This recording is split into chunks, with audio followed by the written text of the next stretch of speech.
Bon, je sors du Grand Rex, j'y étais pour la projo presse du film Michael. Nous sommes le 16 avril 2026 et je vais vous partager à chaud ce que j'ai pensé du film. Évidemment, je vous rassure, je vais pas vous le spoiler parce que peut-être que vous n'avez pas encore vu le film à l'heure où je diffuse cette vidéo, mais je vais vous partager quelques éléments intéressants. Alors déjà, pour donner un peu de contexte sur la projo, il y avait une quarantaine de personnes, c'était des journalistes, et à la fin du film, lorsque la dernière note de musique a retenti, il y a une journaliste qui s'est levée, qui a dit « Ah, franchement, c'est un raté. Pourquoi est-ce qu'ils ont fait ça comme ci? Pourquoi est-ce qu'ils ont fait ça comme ça ?»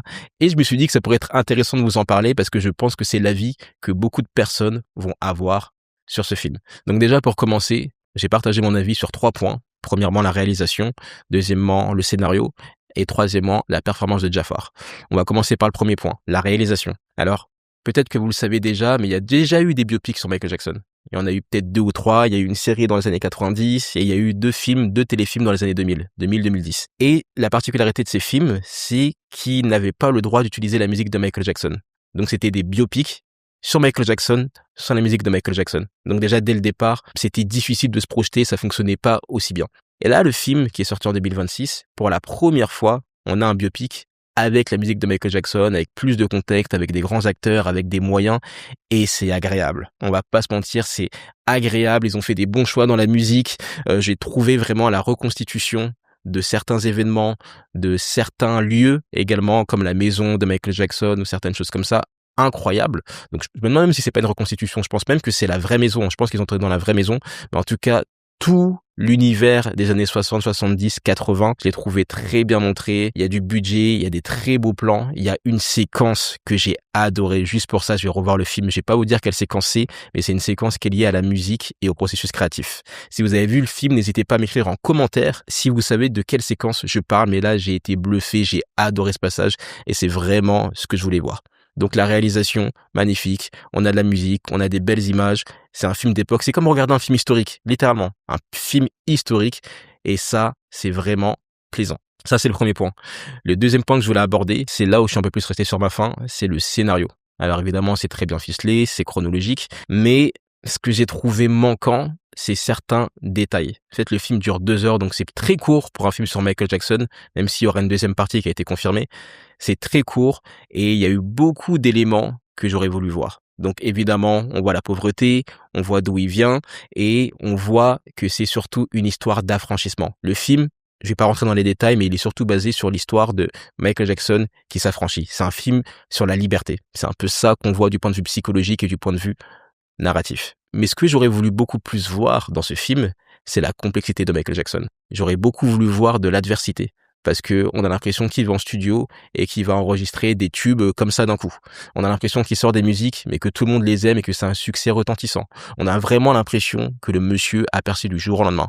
On voit pas toute la promo qui a été effectuée. On voit très peu les difficultés qu'il a rencontrées autour de l'industrie de la musique, les doutes qu'il a eu, la pression de sa famille, la pression de sa communauté religieuse. On voit quasiment pas ces détails. On a vraiment l'impression que ça a été simple, qu'il est allé en studio, qu'il a fait hi hi et que c'était bon. Alors que quand on a lu de la littérature sur Michael Jackson, on sait que ça a été beaucoup plus complexe que ça.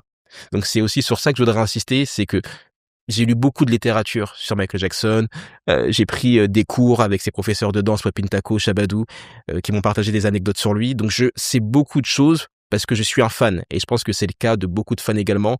Quand ils vont regarder le film, je pense qu'ils se diront « c'est dommage ce passage, il est un peu trop court » ou « c'est dommage, on n'a pas assez montré ça » ou « c'est dommage, tel personnage qui est pourtant majeur dans l'histoire de Michael est à peine montré à l'image ». Ça m'a vraiment surpris. J'étais là, je prenais des notes, je me disais « mince, pourquoi est-ce que ce passage, il dure aussi peu longtemps ?» Et où est passé, je vais pas dire le nom, où est passé, je vais pas dire le nom. Ça, c'est vraiment un peu la déception que j'ai eue. Mais après, du point de vue hollywoodien, ça fonctionne bien. Mais j'aurais voulu voir beaucoup plus cet aspect-là. J'aurais voulu voir plus de complexité, sa maladie, son rapport aux femmes. J'aurais voulu voir aussi son rapport à la créativité. Là, c'est vraiment un film sur l'affranchissement. Autre chose que j'aurais voulu voir beaucoup plus dans ce film, c'est un peu une narration comme dans les films Rocky. Dans les films Rocky, on voit un personnage qui part d'un point A, qui veut réaliser un objectif et qui rencontre beaucoup d'adversité. Et il y a toujours dans les films Rocky une scène où il va s'entraîner, où on va le voir douter, où on va le voir vraiment se battre pour réaliser son projet. Et après, réaliser ou pas son projet. Et là, on n'a pas cet arc narratif dans le film, c'est vraiment Michael Jackson est un génie, il avait la musique en lui, ça sortait, il faisait des tubes, plus grande star de la planète. Seule zone de déception. Troisième et dernier point pour mon analyse sur le film Michael, c'est la performance de Jafar. J'ai été impressionné par Jafar. J'ai vu beaucoup d'imitateurs de Michael Jackson. Moi-même, j'ai fait des spectacles où j'ai rendu hommage à Michael. J'ai vu beaucoup de gens danser, mais j'ai rarement été aussi impressionné par quelqu'un. Pourquoi ? Parce qu'il a ça dans le sang. Il ressemble à Michael Jackson et l'équipe de production, les maquilleurs ont fait un travail extraordinaire. Littéralement, parfois, je regardais le film. Il était tôt, il était 10h du matin, donc j'étais pas parfaitement réveillé. Je commençais à rêvasser. Et j'avais l'impression de voir Michael. Je me disais, mince, mais non, c'est pas Michael, c'est Jafar. Vraiment, dans les mimiques, il y avait certains angles, surtout quand il est filmé un peu de bas. On a l'impression de voir Michael Jackson.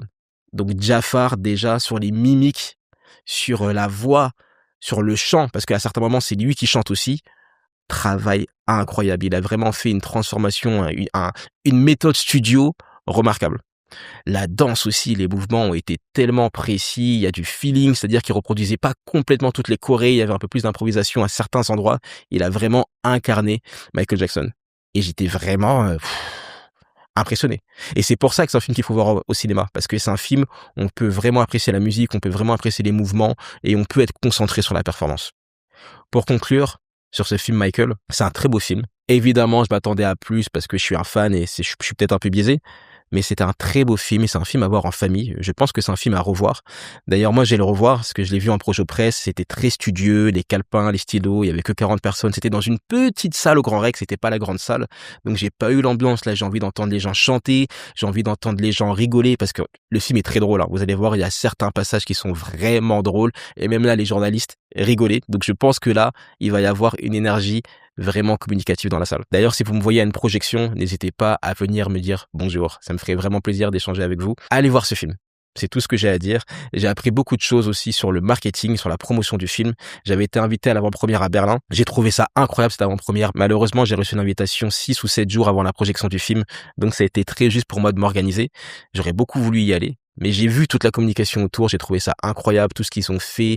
Il y avait un musée, il y avait des chorégraphies, il y avait des concours, il y avait des people. Ça a vraiment été un événement mondial, international. Et quelque chose qui m'a marqué, c'est en France, il y a plein d'affiches, on en parle à la télévision, et c'est la première fois que je vois ça. C'est la première fois que je vois Michael Jackson qui est honoré. Parce que toute ma vie, quand j'étais adolescent et enfant, Michael Jackson, c'était pas hype. C'était pas cool d'être fan de Michael Jackson. On me disait tout le temps, ouais, Michael Jackson, c'est quelqu'un qui fait des choses sales, il est pas fier de lui, c'est un monstre. Enfin, on me disait beaucoup de choses sur lui. Et là, de voir des affiches, de voir des belles affiches, de voir qu'on honore sa musique, sa carrière, sa créativité, son impact, ça me fait vraiment plaisir. Et en plus aussi, du point de vue marketing, ce que j'apprécie, c'est que ça me donne plein d'idées, parce que je le rappelle que Michael Jackson est la personne la plus connue au monde, l'une des plus connues au monde, et historiquement, du moins à l'époque moderne, et il y a un budget de marketing phénoménal qui est dépensé, alors que c'est la personne la plus connue au monde. Et ça, je me suis dit, nous qui sommes des artistes, qui sommes des entrepreneurs, peut-être qu'on dépense pas assez. Peut-être qu'on devrait dépenser beaucoup plus pour avoir beaucoup plus la vie que l'on mérite. C'était ce que j'avais à vous partager sur le film Michael. Si vous me connaissez pas, je m'appelle Ntoi, je suis chanteur, danseur, producteur. Je suis aussi entrepreneur, j'ai une agence de création de contenu pour les professions libérales, puis un podcast, La Percée, depuis un peu moins de 10 ans, avec lequel j'ai sorti plus de 300 épisodes. Donc, si vous voulez voir plus de contenu du style, n'hésitez pas à cliquer dans les liens dans la description. Je vous dis à très bientôt et donnez-moi votre avis sur le film Michael.